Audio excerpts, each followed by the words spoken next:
শুভ সন্ধ্যা বন্ধুরা, সবাই কেমন আছো? ত্রিপুরা ছোট্ট একটা গ্রাম থেকে আমি পঞ্চমী। তো বন্ধুরা দেখো, এই ভিডিওটা ছিল রোববার, কীর্তনে গিয়েছিলাম, তো তোমাদের সাথে শেয়ার করা হয়নি, ভাবলাম আজ শেয়ার করে নিই। তো দেখো, আমি রেডি হয়ে বাড়ি থেকে বের হয়ে গিয়েছি, আর আমার সাথে হচ্ছে জেঠিমণি, মা আর তিন্নি মা। আমরা কিন্তু ওই যে হাঁটছি, আর হেঁটে হেঁটে যখন রাস্তাতে গেলাম তো টোটো পেয়ে গেলাম। টোটো পেয়ে কিন্তু আমরা টোটোতে ওঠে কিন্তু চলে এসেছি এই কীর্তনের জায়গায়, যে জায়গায় কীর্তন হচ্ছে বন্ধুরা। তারপর সবার প্রথমে চলে এসেছি বন্ধুরা প্রসাদ খেতে। তো জেঠিমণি মা এখানে প্রসাদ খাচ্ছিল, আর আমি দেখো তোমার দাদাভাইয়ের জন্য রাস্তার মধ্যে অপেক্ষা করছিলাম। তোমার দাদাভাই এসেছিল, পর আমরা গিয়েছিলাম কীর্তনের এখানে, গিয়ে আমরা বসেছিলাম। এখন বন্ধুরা সন্ধ্যা হয়ে গেছে, তো তোমরা একটু কীর্তন শুনে নাও।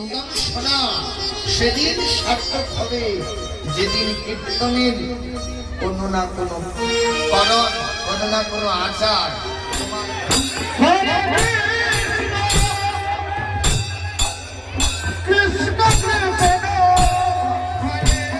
তো বন্ধুরা, এই দোলের মধ্যে তোমাদের দাদাভাইরা কিন্তু আর কি আসর দিয়ে দিয়েছে 6টা থেকে 8টা পর্যন্ত। তো আমি কিন্তু ভিডিও করিনি, আমি লাইভ করেছি, তোমরা চাইলে কিন্তু দেখতে পারো। তোমাদের দাদাভাই কীর্তন লাইভ ভিডিওটা রয়েছে। তারপর বন্ধুরা, এখন আমরা বাইরের উদ্দেশ্যে রোয়ানা দেওয়া তার জন্য আর কি কিছু একটা খেয়ে নিচ্ছি। এদিকে দেখো, আমি এগরোল খেয়ে নিচ্ছি, আর এগরোল বন্ধুরা আমার অনেক বেশি ভালো লাগে। আর বাড়ির জন্য কিন্তু প্যাকিং করা হয়ে গিয়েছে। তোমাদের দাদাভাই আমাদের সাথে আসছে না, কারণ তোমার দাদাভাই আসর রয়েছে, মানে কীর্তন রয়েছে আরো। তাই দেখো, আমি যেটুকুনি মানে আমরা যারা যারা গিয়েছিলাম আর কি, মা তিন্নি মা সবাই আমরা কিন্তু বাড়িতে চলে আসছি। এদিকে দেখো, তোমাদের সাথে কথা বলতে বলতে বাড়িতে চলে আসলাম। আর বাড়িতে কিন্তু অনেক কিছু নিয়েছি, হচ্ছে এগ রোল, চানা বয়েল, চানা ভাজা, বাদাম, আরো অনেক কিছু। তারপর দেখো, ড্রেসটা চেঞ্জ করে বসে গিয়েছি রাতের খাবার খেতে। এখানে দেখো বেগুন ভাজি, ওলকপি দিয়ে আলুতে তরকারি, আর হচ্ছে এই যে মাছ তরকারি। বন্ধুরা, আজকের ভিডিও এতটুকু পর্যন্ত। তোমাদের কাছে আজকের ভিডিও কেমন লেগেছে অবশ্যই কিন্তু কমেন্টে জানাতে ভুলো না। দেখা হচ্ছে পরের ভিডিওতে, ততক্ষণ জন্য বাই, টাটা।